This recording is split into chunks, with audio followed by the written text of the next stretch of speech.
historique. Ces clients-là sont assez sensibles à la vie du sol, étant éleveurs, travaillent beaucoup le fumier.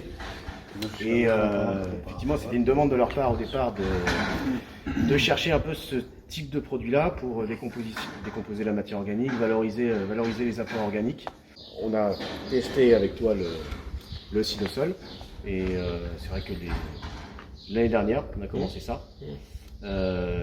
C'était assez concluant. Alors, c'est pas des gains de rendement faramineux, hein, c'est pas ce qu'on recherche non plus. Mais effectivement, bon, après tu vas plus en parler que moi, mais des constatations, notamment qu'on avait mis sur colza aussi pour voir un enracinement supérieur, décomposition de matière organique en surface mieux. Et des résultats qui sont cette année. Rendement, cette année, je me plains pas. Hein. Ouais. Si on fait 65 de moyenne, ça va. Quand dans le secteur, et en plus allié, alors, il y a le fumier, mais allié à une fertilisation azotée plutôt. J'ai baissé d'un tiers cette année. Peut-être par la force des choses. Mais en fin de compte, j'ai vu que ça m'a. Ah oui. Ça marchait. J'avais jamais trop osé baisser mon apport d'azote. En fin de compte, cette année, je l'ai fait. Et puis. Ça veut dire qu'en termes d'unité, vous étiez à combien ouais. J'ai fait un passage. Je travaille qu'avec de l'urée.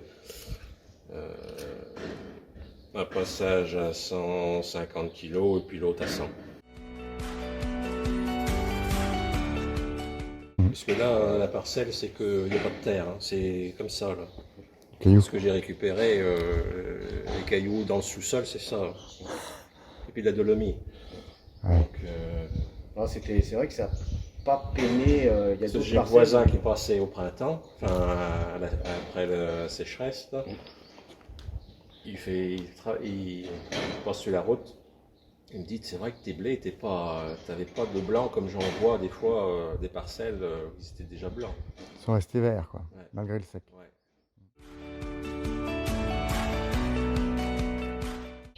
Après, rendu au champ au tas, il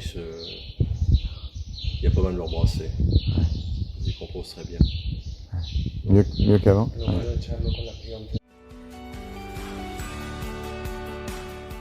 Nous, on l'utilise plus en fongicide, entre guillemets, pour allier les deux, la protection fongicide et la dégradation de matière organique. Alors, c'est vrai qu'on a quand même constaté que, allié à des variétés plutôt résistantes, eh ben, on peut se passer sans problème, suivant l'année, de faire de fongicides. Et même là, cette année, on a été faire des fongicides chimiques en T2 uniquement sur certaines parcelles qui avaient plus de densité, plus de maladies. Mais on a mis aussi la bactérie en T2 aussi. Tout à fait. Voilà. Et les bactéries, si j'y crois. Parce que surtout dans la pièce, là, j'aurais jamais cru parce que j'ai fait 60 bons quintaux, là, alors que le SMI était... Oui, c'était...